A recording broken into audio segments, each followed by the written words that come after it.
आइए छात्र छात्राओं, आज हम संधि के बारे में समझेंगे। यहाँ मैंने संधि की कुछ परिभाषाएं दी हैं। इनमें से जो भी आपको अच्छी लगे उसे आप याद कर सकते हैं। संधि का अर्थ होता है मेल या मिलना। जब हम दो शब्दों को मिलाते हैं तो पहले शब्द की अंतिम ध्वनि एवं दूसरे शब्द की पहली ध्वनि मिलकर जो परिवर्तन लाती हैं उसे ही संधि कहते हैं। जैसे समानांतर, समान धन अंतर। इसी की दूसरी परिभाषा है दो निकटवर्ती वर्णों के परस्पर मेल से जो विकार या परिवर्तन होता है उसे संधि कहा जाता है। संधि में पहले शब्द के अंतिम वर्ण एवं दूसरे शब्द के प्रथम वर्ण का मेल होता है।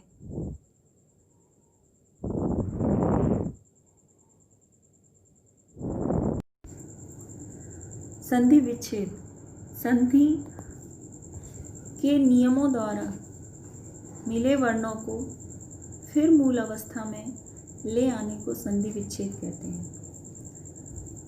जब हम संधि विच्छेद करते हैं तो कभी कभी बच्चों को समझ में नहीं आता कि हमने जो संधि विच्छेद किया है वो अपने मन से भी कर देते हैं, सही है या गलत। अगर आपको जानना है कि जो आपने संधि विच्छेद किया है सही है या गलत, तो इसका सबसे पहला नियम ये होता है कि आप दोनों शब्दों को देखिए। जहाँ से आपने उन दोनों शब्दों को अलग किया है उन दोनों शब्दों को देखिए, उनका कोई सार्थक अर्थ निकल रहा है या नहीं। एक शब्द में से संधि विच्छेद करके आपने जो दो शब्द बनाए हैं उनका कोई सार्थक अर्थ निकल रहा है या नहीं। यदि वो दोनों शब्द सार्थक हैं तो आपका संधि विच्छेद बिल्कुल सही होगा। अब हम संधि के प्रकार जान लेते हैं। अक्सर ये प्रश्न पूछा जाता है कि संधि कितने प्रकार की होती है। तो संधि 3 प्रकार की होती है। 3 प्रकार हैं इसके: स्वर संधि, व्यंजन संधि और विसर्ग संधि। अब हम इन संधियों को विस्तार से जानेंगे। सबसे पहले हम स्वर संधि के बारे में समझेंगे। स्वर संधि, स्वर के बाद स्वर अर्थात दो स्वरों के मेल से जो परिवर्तन या विकार उत्पन्न होता है उसे स्वर संधि कहते हैं। अभी आपको ये परिभाषा समझ में नहीं आ रही होगी, लेकिन जब हम स्वरों को जान लेंगे, स्वरों के बारे में हमें पता होगा, तो हमें ये परिभाषा याद करने की ज़रूरत नहीं पड़ेगी। स्वर संधि 5 प्रकार की होती है। पहले हम इसके प्रकार जान लेते हैं। स्वर संधि 5 प्रकार की होती है: दीर्घ स्वर संधि, गुण स्वर संधि, वृद्धि स्वर संधि, यण स्वर संधि और अयादि स्वर संधि। अगर हमें स्वर संधि को अच्छे से समझना है तो सबसे पहले हमें स्वरों का ज्ञान होना अति आवश्यक है। तो हम स्वरों के बारे में जानेंगे।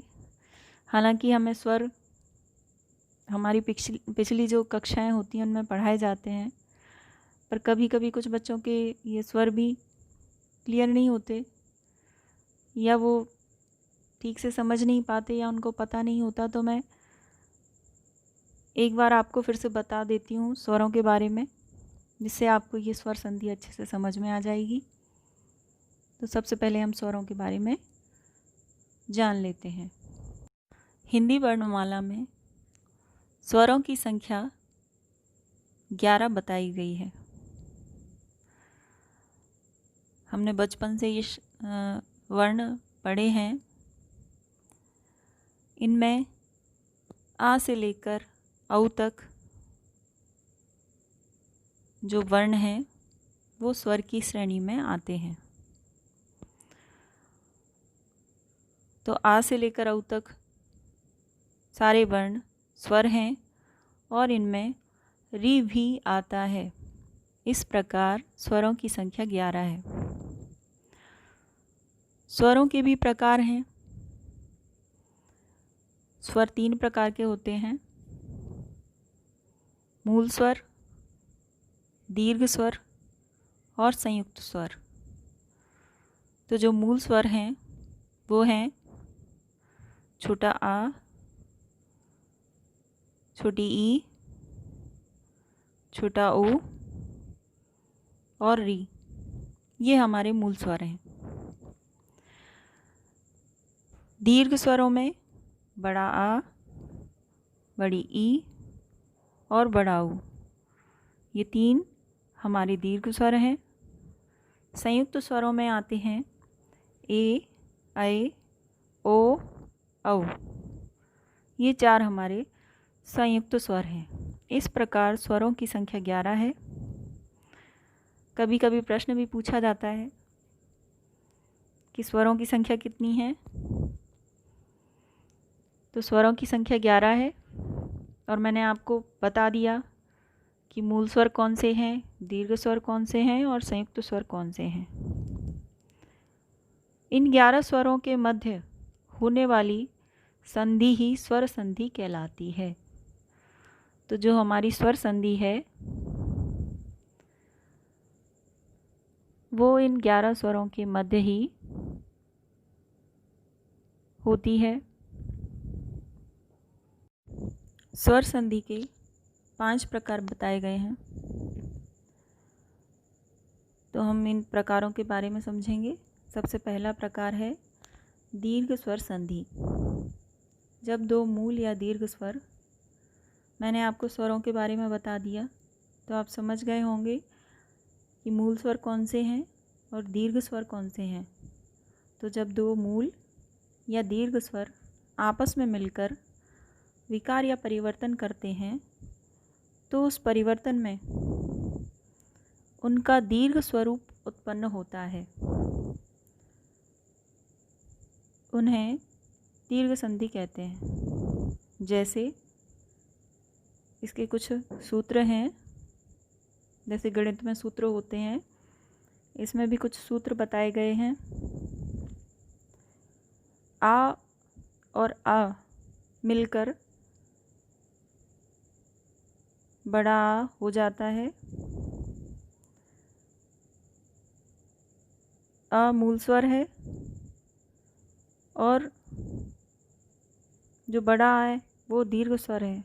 तो जब 2 मूल स्वर मिलकर दीर्घ स्वर हो जाते हैं, दीर्घ स्वर हो जाता है तो वहाँ दीर्घ स्वर संधि होती है। इसी प्रकार अमूल स्वर और आ दीर्घ स्वर जब मिलते हैं तो आ दीर्घ स्वर हो जाता है। इसी प्रकार आ दीर्घ स्वर और अमूल स्वर मिलते हैं तो फिर से आ दीर्घ स्वर हो जाता है। इसी प्रकार जब दोनों दीर्घ स्वर आ और आ मिलते हैं तो आ ही दीर्घ स्वर बन जाता है। अभी ये आपको थोड़ा अजीब लग रहा होगा, लेकिन जब हम इन्हें उदाहरण के सहित समझेंगे तो आपको अच्छे से समझ में आ जाएगा। फिलहाल आप इन नियमों को देख लीजिए एक बार। इसी तरह जैसे हमने आ के किए, ई और ऊ के भी हैं, इनको आप पढ़ लें। ई मूल स्वर एवं ई मूल स्वर, जब 2 मूल स्वर ई मिलते हैं तो दीर्घ स्वर ई बन जाता है।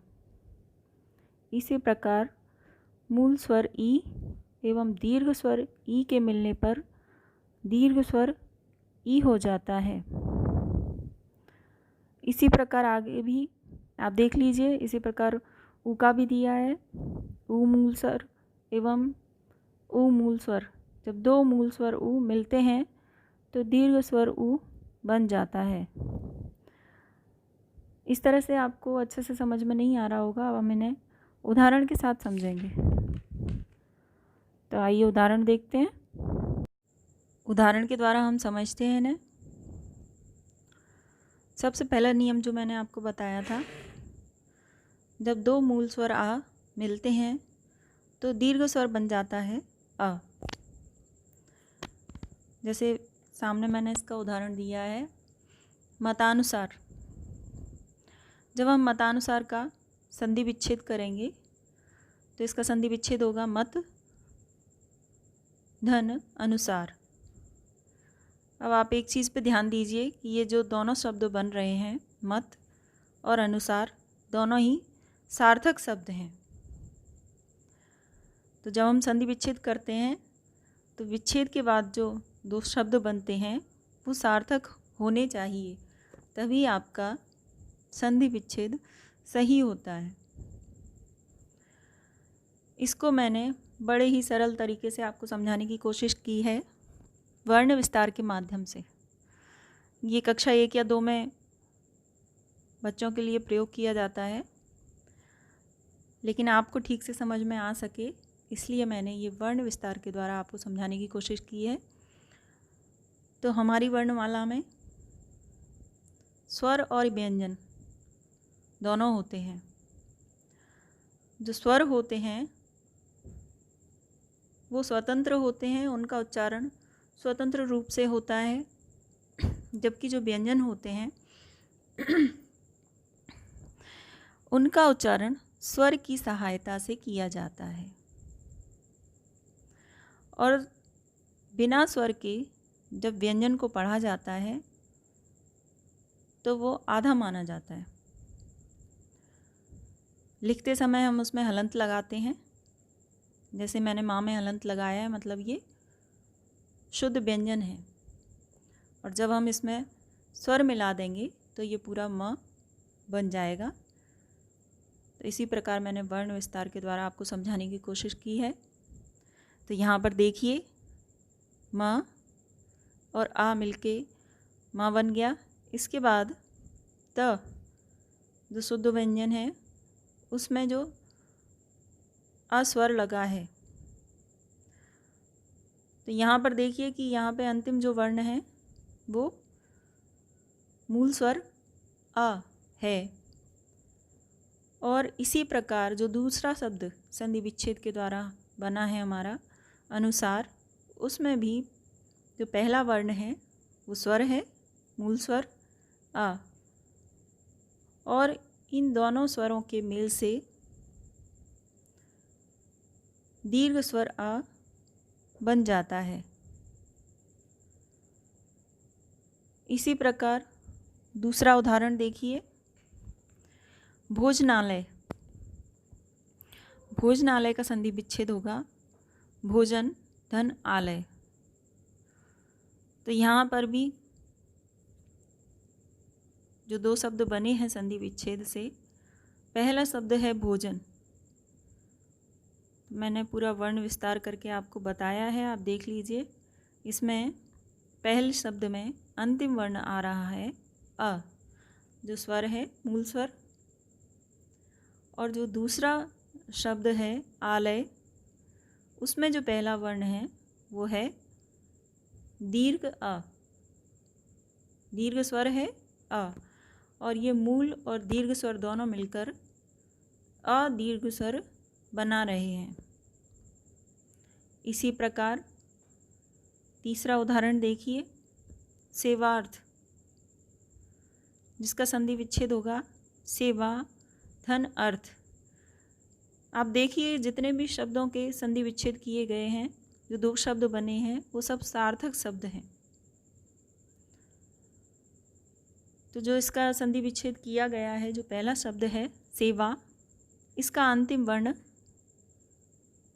आ है जो दीर्घ स्वर है, उसी प्रकार जो दूसरा शब्द है अर्थ, उसका प्रथम वर्ण भी स्वर है जो मूल स्वर है। इस प्रकार दीर्घ स्वर और मूल स्वर के मिलने से दीर्घ स्वर आ बन रहा है। तो यहाँ पर क्या क्या कहेंगे हम? यहाँ पर दीर्घ स्वर संधि है। इस तरह से हम इसकी पहचान करेंगे कि यहाँ पर दीर्घ स्वर संधि है। इसी प्रकार